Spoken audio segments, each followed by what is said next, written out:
Hi, welcome back to Renee Ruth Real Estate. Hey! Hope everyone is doing well. It's another nice day. How are Beautiful you? day today. We're good. How are you? It feels weird. We haven't done this in a while. They don't By know a that. while, I feel like it's in a week. They don't know that, but we had to No. skip a week because I was in Nashville Yeah. last week. So there's new news coming too because we're going to maybe shift the visuals of this whole situation. Yeah, so So stay there's tuned like for some new that. stuff coming. Yeah, and it's going to be super fun. It'll be So fun. yeah, so yeah, we're back. We are back. We're back. I have to get this off my chest. That's never good. It's never a good thing. Like it was just, listen, Never a good thing. whenever Chad says we got to talk, just run. Right? So, okay, to be fair, it came off of a conversation that we had yesterday.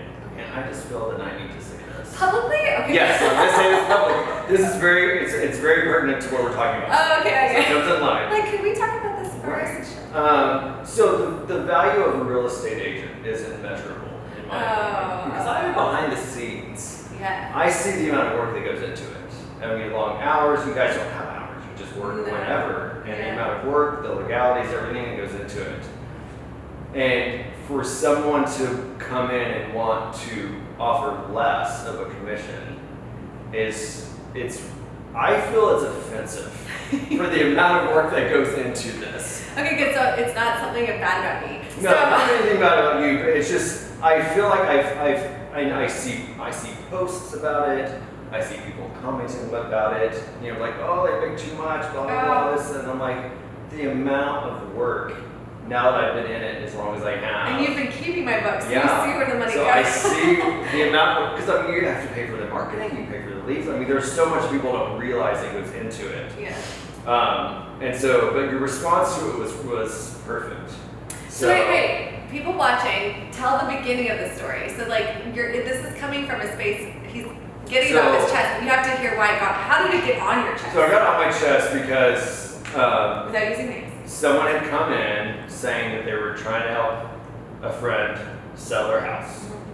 And they wanted to see if you would do it for 1%. Yeah, no way. So Can we clarify that? That was 1% total. yeah, 1% total. So That means buyer's agent, seller's agent, Yeah. we're splitting 0.5%. So what happens is that when you sell a house, 3% is paid to the selling agent, 3% is paid to the listing agent. In our agent and in our price Yeah, bracket. like where we're at, that's how that works. So because in the process of this, when you sell a house, the seller is paying the commissions for both sides. Yes. In a buying situation, the buyer isn't paying No. anything. No, So they you pay have- they pay their mortgage fee. Yeah, they pay the mortgage fees. So Which sometimes they can and they can even roll like, it into roll that there's in. 1,000 Yeah. ways they can come with nothing. Yeah. So, but yes, but your response to that was perfect. And I was like, oh, actually, I had not even thought about it that way, even though I knew in my head that basic idea of the fact that you wouldn't want to go into your job and your boss be like, hey, for the next 2 months, I want you to continue working, but I'm only going to pay you half of what you make. Just as hard as you've always been Yeah, working. but you have to work just as hard as you did. But And you're only gonna provide make the half. same service, the same amount of service, just at a severely reduced rate. Just for the next 8 weeks. Sorry, is that Yeah. cool? And like as somebody who he's been in the retail industry, like restaurant industry, like if you've ever served tables, like you understand Yeah. the value of a service and how like you should want and to Chad and I both do like motivational stuff and we both understand like what you put out you get back. Yeah. So if my mom always said it, you get what you pay for. Right. So if you want my response truly actually, what did I say he should tell his friend? Or that he should sell it himself. Whenever, look, it's kind of like the people that are like, I don't want legal representation because they don't want to pay for it, so they're just gonna do the legal stuff themselves. Like, if you are so smart and so cheap, just go do that for yourself. Right. Because I'm not gonna work. I know what this job takes. Chad could tell you from a peripheral space. Not even super, like he's in it, but and I know my worth. I know I'm good at what I do, and I know, so I will cut my commission to help people, but not like that. Like No, like it was just a lot. It's just like not No. So it's one thing to be like, hey, is there any way that you could cut it a little bit? I want to make sure I can get this. I'm struggling a little bit, but to not even see the value of what you're doing for them, I feel like is where it really racks my brain. Like, It's a lot even for agents to do this job. And you know what you're doing. It doesn't, So, and Chad said it doesn't, there are no hours. Chad knows. Like, Yeah, I've had to, right. like, try to respect his hours because he's, like, you know, he's on salary for so many hours a week. And, but the job doesn't know that. So, no, like, it's not so. you know, 6 a.m. I'm getting text messages, 5:30 I'm getting text messages, midnight I'm getting text messages, like, and it's, I need this, you know, and luckily, and I think there's a certain person that has to do this job because I'll enjoy communicating. So somebody else might be really irritated about the just sheer volume of communication that's required to get somebody comfortably from start to finish. You know, and that's why you'll hear some of the biggest complaints. My realtor never told you know, like that you need to be informative. And so I do find, like, I said that to another person I owner one time. I said, "What's your time worth? Like, truly, what's your time?" Because they're like, "We think you get paid too much because all you do is sling contracts." I'm like, "That's all I do? Is that it? That's it?" I was like, I write a contract and I'm done. That's what you think? Like, so I just find it interesting how, and it's not just real estate, how someone could look at anything you do and make assumptions about what that takes or how, you know, what that, and then add a value to it, you know? Especially when it's an established, like, it's not even like we're pulling these things out of the air, like, this is what realtors get paid. So, and you don't like it, then sell it yourself. And we just had the neighbor do that. I love watching people try to sell themselves. You like all because these are legally binding, seriously legally binding documents. We just had that one buyer. There are buyers who won't even behave like they should when an agent's advising them on legally binding. I mean, there's suable things that can happen. I don't know. Like, that's why I feel sometimes I could be a better lawyer maybe than some of the lawyers I've ever met. But like, obnoxious, I just said that. But because I feel that way, like I still wouldn't do it myself. Because I don't know the language, I don't know the laws. Really, I can Google it, but I don't have enough time to get so in depth that it'll go smoothly for me. And most people, if I show up without the degrees, aren't going to respect me. Well, exactly. Like, what do you know? Yeah. And I mean, everything could still fall apart. And then you work all those months in and still don't get paid for any of it. Now, there are people who successfully sell their homes all the time. So it's not that you can't, but it's if you're, you know, understand what's going into it and respect the time of the person that is trying to make this work. I just think that's it. If you're gonna hire somebody, hire somebody. Like, don't nickel and dime. And if you want to nickel and dime, just do it yourself. Right, exactly. So all of that to lead, all of that is coming back to 6 reasons you should never Chad buy. loves the list. I love the list. Okay. 6 reasons you should never buy or sell without an agent. Oh, So that's what this we're is talking for all the about. for sale by owners. This I'm is- just kidding. This is an article by realtor.com. Oh, that actually Realtor just came out last month. Realtor.com actually endorses this. Interesting. Because they actually will let a for sale by owner put their house on a realtor, but yet they're still suggesting you should use an agent. This is why I love realtor. Right. So this came out last month. So this is very current. Okay. So I'm ready. some of these things we're gonna, some of these things we're just gonna pop through. I'm having a little technical difficulties. Hold on. Well, that wasn't gonna work. That's fine. It didn't hit the floor. It didn't hit the floor. Is so it gonna that's hit the perfect. floor? No, it's fine. Okay. I set it up to not hit the floor. Okay. Some of these things we're going to kind of breeze past because they don't really require a lot. Okay. But it's a good list, so I'm I'll still ready. say it. So they have to have the right expertise. Obviously, that's obvious. They know the ins and outs of the business. You can educate your clients on what's happening, what's going on in the market. So This is the requirement of the agent. so this is why you get an agent. right. This is why you get an agent. Why you shouldn't be Because- doing it by yourself. Because they do have that. Right, because Oh, they I have the agree. right expertise. Yeah, because they have the right Oh, I agree. expertise. Because you guys have to keep up with the current market. You know what's going on. You know how to handle the contracts. I've actually gotten clients more money than they thought they could. Right. I've actually, because I knew the market enough to know how to help them price it to do that. And then I've actually had to have the hard conversation with clients who are like, you're never going to get that. This is why. Right. You know, so but that's all part of knowledge that you can't get because you just dip your toe in one day. Right, exactly. You're like, oh, I bought a house 30 years ago. I can sell That's mine. my favorite sweet little people that were here today. They're like, we've been bought 30 years. They're like in left field, like they have no clue. No idea. So like, yeah, it's like assuming that because you've done it once, you can do it twice. And, Right. Yeah. All right, number 2. They have supercharged searching power. Supercharged. Did Yeah. they really say supercharged? They said supercharged searching power. Supercharged. Your searching ability is more than the average person, and being connected to a brokerage in the MLS allows your searching parameters to do more than the average man can find. Wow. Which is fair. You cannot get into the back of MLS Right. unless you're a licensed agent or you have been granted access. Right, exactly. Yeah, so unless you have, as an yeah. assistant is being granted access. Yeah. So, yeah, no, in the back of MLS is a lot of data that is not necessarily available. Which will allow you to help the client find that perfect house that they would not be able to find, on their own. And then also, this is true too, like as agents, we like today at lunch, we were at lunch and Kelly was just like, sell my townhouse. So you, especially when the market was so high, when you talk to agents and you knew things were coming. Right, You yeah. had opportunity to it's a little snaky, but backdoor some stuff. But even now, there's a girl in agent Roanoke that's asking me if I've heard of any. We talk to each other Right. as we're in the industry. Yeah, so you kind of know what's going on. Help each other and find stuff, yeah. Yeah. They have bullish negotiating chops. I love the language that they are using in this article. It's really Bullish. fun. It's really, really fun. Bullish. Well, it's important to note that because the sell by owner and receiving, because this is the thing. I can't imagine trying to sell my house, being a for sell by owner, and accepting contracts from And all of them agents. show up? All of them show up and be like, Oh, how am I and then supposed to go also, through this the and agents are negotiate? super aggressive. Right?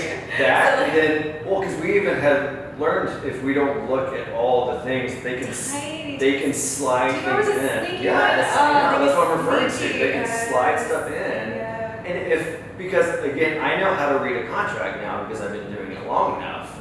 But if I hadn't done that, like when you were trying to sell a house to me, I would have. way back there. Way back, I would have Oh. had no idea what to You do with a just- contract. And I get a lot of clients that are like, I don't know, just do it. Right, Because exactly. a lot of times you just don't want to have to deal with all the potential legalese. And then also the other one with when our neighbor tried to sell, he didn't even understand the legalities of what has to stay with the house. Right. If it's mounted, you have to take it out before you list it, or it actually automatically conveys. He didn't. So the rule is once you put it in MLS, if they can see it in a picture and it's attached, affixed. So that doesn't include this or the TV, but the TV mount does. So you're supposed to leave the mount the TV, Interesting. unless you say I'm taking, Right. So these are things that my neighbor didn't understand and ended up in a huge pissing match. I would imagine that there's a lot of agents that wouldn't even want to deal with a for sale by Oh, we don't. owner because it would be such a mess. No, we don't. So then imagine you're reducing, obviously as agents we can't steer, but we can also not make the suggestion. Right. So you see, and also for sale by owner doesn't end up in our MLS, so we don't see it. Right. So I'm not going to go look at realtor for the for sale by owners that are going to be difficult to work with anyways. Oh, and they're going to cut my commission. And then how do you negotiate with someone that's not an agent? How is it? My favorite, I've worked with some of them in the past, and so they're like, so what do you, so the for sale by owner says to me, who I represent my buyer, what do you think I should do about this? And I'm like, I can't advise, this is why you hire an agent, This is what we're talking about. Oh my gosh, go call another agent. I can't even, it's just even a conflict of interest. It's why us agents speak to each other, and I don't talk to their buyer, they don't talk to, Right. we only speak to each other and cannot have contact with. There's so many reasons it's like that. They're connected to everyone, and this one is very true, and this one I actually appreciate. And this is what there's so much value in this. If for no other reason, have an agent because of how well connected they are. Lenders, title, They know the good lenders. They know the good title companies. They know the good home inspectors. inspectors. They know the good Yeah, because you've been dealing septic with guys. They know you've the been good dealing well with them. guys. Yeah. Oh, and then So- also when you're done, we know the good landscape. Well, exactly. So it's you're getting so much with that. Value. You're getting so much value from that because you have dealt with we know who to not recommend. We know. I'm like, Chad. These are the names you pass out. We don't talk about the rest of it. Just these. And that's because we've had so many of even yours that are hey, who do we use for this? Yes. Who do, how do we set up this? Yeah. So, and having that, it's one more piece that just makes it So. This is why you use us. So number 5 is they adhere to a strict code of ethics. Oh. We don't always see, but there is a code of ethics that you do have to follow. We won't discuss. We're good. No, and not only is there a code of ethics, but like and we have to adhere to it, but it's one that like is governed by state entities. Like, yes. So we are state licensed. Like, that's the other thing that I think is it's actually such a big deal. Like, we don't just have a job. Like, our job is licensed by the state we live in. Oh, and then also the feds, right? So like, it's like, like people are like, oh, realtors, they kind of poo-poo the idea, but it's like, no, like we're in there with like, contractors and, the people that you don't go and build a house by yourself. Like you don't go, most people don't go and buy lumber and start constructing a home anymore. Right. They go and hire a contractor who's going to, like it's the same principle. And the contractors are licensed by the state. Hairstylists are licensed by the state. Exactly. I mean, they can set your hair on fire. Like there's just, and we know what happens if you use box hair color. Like, right, I know, come on. No, so yeah, I mean there's extreme value in that. And that because we have to adhere to those things, there is a level of accountability you should expect from an agent, and if you don't get it, you should find another one. Yes. Yeah. Absolutely. So number 6, I love Realtor. They're my favorite now because their language is hilarious. So there's a comedian writing for them, maybe? Yeah, because this is number 6. Yeah. They're your sage parent, data analyst, therapist, all rolled into one. Sage parent, sage. And which is kind of true. You're kind of all when I was getting licensed, that was something they talked about. They're like, the selling of the house is just like a fraction of what you're going to do. Because you're going to run into the divorcee, you're going to run into the death of the family, you're going to run into, and like, so to get, like, you have to get them through, like, it's like therapy to get them, because there's a lot of emotions that come with, you got to think about it, most moves are major life changes. There's a lot of emotions that are going to come with that change.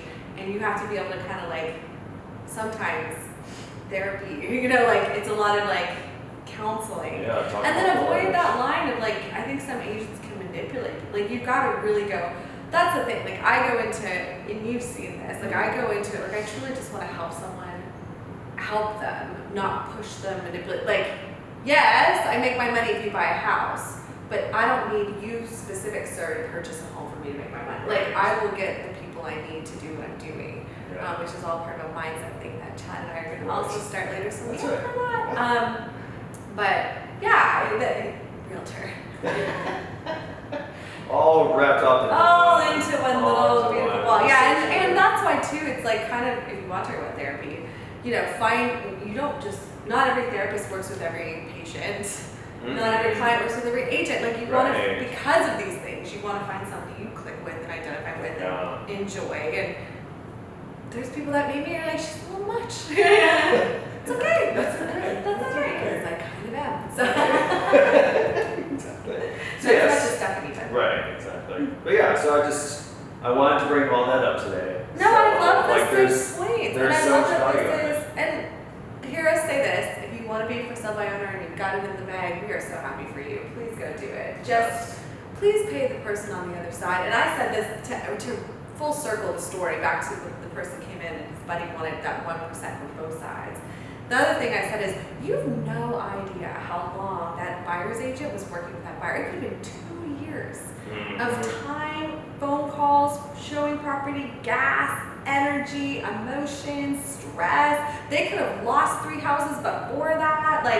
And then you want to give them 0.5% because you don't want to, like you can't, and that's what I said to him as well. I was like, commissions can get cut, but you cut them for yourself. Right. You don't cut them for someone else. So if you're a for sale by owner, take all that money on the seller side because you're not paying necessarily good for you. Yeah. But don't cut the other person. And that goes back to how, think about it this way. How would you like to wake up tomorrow, go into work, and have your boss say, hey, we know how hard you've worked for the last year, but going forward, could you just do it for half price for a while? And then, when we think we want to pay you more, we will. Like, no one's gonna be like, okay, like, no, not doing it. And that's why when you see see for sale by owners, and they tell you the first thing we ask when we call as agents, most agents are going to call and say, "Are you cooperating with a buyer's agent?" That's code for, "Are you giving me 3%?" Good to know. Are you cooperating? Are you giving? And most, if they're seasoned for sale by owners, they will quickly come back and be like, "Yes, we are, but we're offering 2.5." And then my next thing will be, "Why?" Fair. Let's talk about this. Right. Like, why are you doing that? And that's the thing. Sometimes this is just an education. So I hope, Chad, thank you for choosing this topic, because hopefully it is an education. That's all we want to do. I think we should pay people what they're worth. Yeah. I think we should, as a global community, we should want to pay people what they're worth, not find ways to skirt around and not, and you know, that's how I feel. Yeah, absolutely. All right, Fun Fact Friday. Fun Fact Friday! How are we going to do this virtually, though? Oh, it'll still be happening. Okay. Don't you worry. All right, this one is crazy. Are you ready for this? I love how Oh my excited God. I get. I'm so excited about this. This is insane. I cannot imagine you doing this. Me specifically. Like, okay. this is for realtors. Oh, as this- agents. this Okay, is what am a- I doing? This is an agent. What am I maybe doing? So so open houses Yeah. used to last 12 hours. No, they didn't. I'm Chad, not don't even say you're in kidding. the house for 12 hours. I'm not No, kidding. they didn't. The first realtors were called curbstoners. Okay. And they were That makes sense. and they were pretty much hustlers. So when a house was for sale, they would rush over, put up a big sign, and sit on the curb in front of the house from 9 to 9, ushering prospective buyers in for an inspection. Question. Yes. So the person that's sitting on the curb, it's not their listing? No. They're just trying to find a Wait buyer. for someone to walk Because the competition was so fierce and sometimes they got ugly. It also limited each realtor to selling just one house at a time because you had to get a curb center. Right, so you can So only actually- sit in front of one house at a time. Yeah. Is So- the house empty? Where's the owner? How is this working? I don't know. They did odd If things. you haven't noticed, They did these all fun things facts, with I always things. have like 1,000 questions. Right. Chad's like, I'll just get into the, they were curb stoners. No. We're stopping there. So as the profession became more organized and agencies grew, they could take on more listings. So instead of having a 12-hour inspection period, the industry shifted to a 2 or 3 hour open house. So the first record of an open house, and also the first record of an open house offering incentives was in 1952. 52. When an agent in Dallas offered free Coca-Cola to attendees and a Cadillac to whoever purchased the house. A Cadillac in the 50s. Cadillacs were not cheap. I don't care what time it was. any car. Right? That would So, yeah. actually be like more than the commission on that. Wow. Yeah, so the industry has definitely changed a lot. He must have made really You good might money. have good money on that one. But yeah, so I can't imagine you only being able to sell one house at a time. Okay, but so let's say for now we were in Dallas and Yeah. it was a $6 million house. Fair. You could do a Cadillac. Oh yeah, you could do a Cadillac. And you Okay. could handle only selling one house at a time. So I imagine that actually, to circle back, I imagine that was the listing agent. Yeah. So they could only have one yeah. listing at a time. So One they out, were literally yeah. sitting in front of that house trying to sell it before they could go on to the next one. The next one. Yeah. You mean so there were multiple people sitting on the curb trying to sell Maybe. it? Oh, They're wow. intense. So intense. I'm glad that's not what you had. Me too. I would be doing another job.